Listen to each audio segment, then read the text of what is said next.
Boythians mocked at ancient human gun, until it grew. The Galactic Council had granted Earth provisional membership after decades of observation.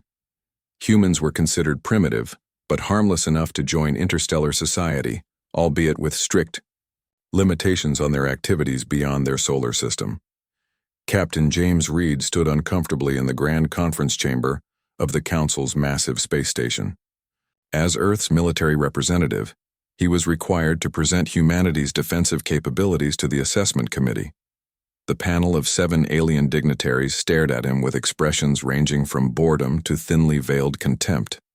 "And this," Reed said, placing an object on the presentation table, "is an M1911 pistol. It served as standard military issue for our armed forces for over 70 years.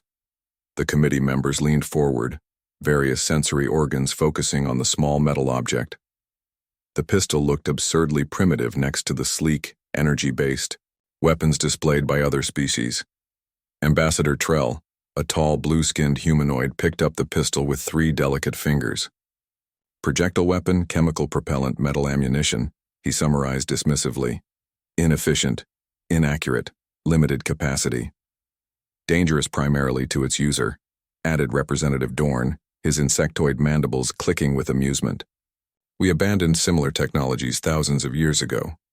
Reed knew this would happen. Earth's admission had been controversial from the start.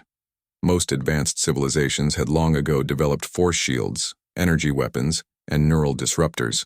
Few species even remembered what it was like to rely on simple machines and chemical reactions for warfare. "With respect," Reed replied calmly, "this weapon represents an important part of our history. It's more reliable than you might think."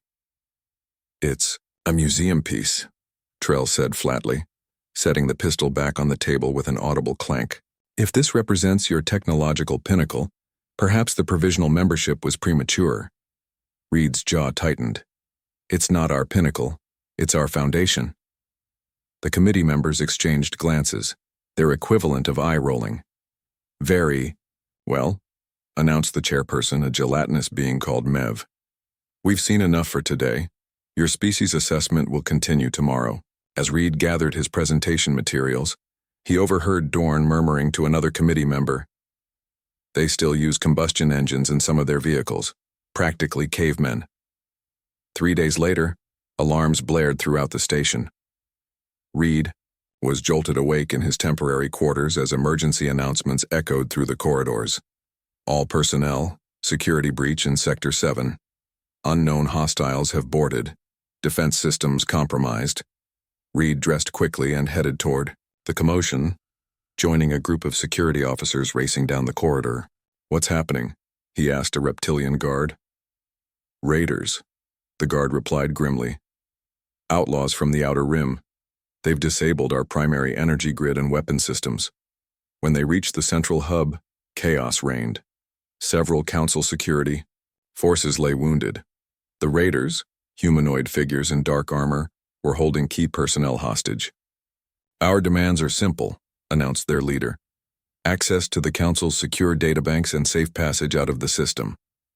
Reed assessed the situation from behind a support column. The raiders carried advanced weapons, but their tactics were sloppy, overconfident.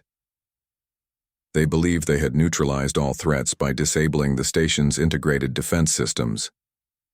They hadn't accounted for independent analog weapons. Reed slipped away, returning to his quarters.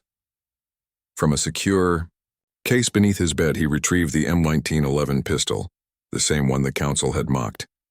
He checked the magazine and chambered around, the mechanical click oddly comforting amid the station's disabled electronics.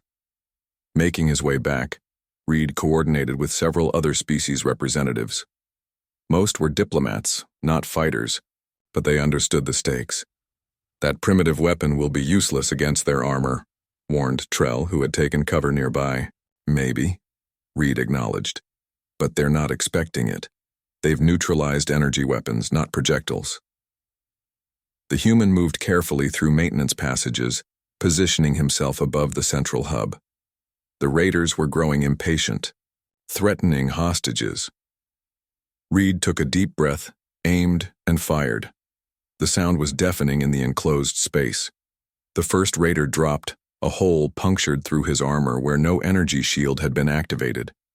Before the others could react, Reed fired twice more, disabling their communications officer. Confusion erupted. The raiders fired wildly at ceiling panels, their energy weapons creating spectacular light shows but hitting nothing. They hadn't triangulated the sound, another advantage of primitive technology. Taking advantage of the chaos, the station's security forces rallied. 3 more shots from Reed's position, and the raiders' leader fell. The remaining attackers surrendered within minutes. In the aftermath, the council chamber was somber. Ambassador Trell approached Reed, who was receiving medical attention for a minor wound. "Your pistol," Trell said, the word awkward on his tongue. It bypassed their defenses completely. "Sometimes old technology has advantages," Reed replied.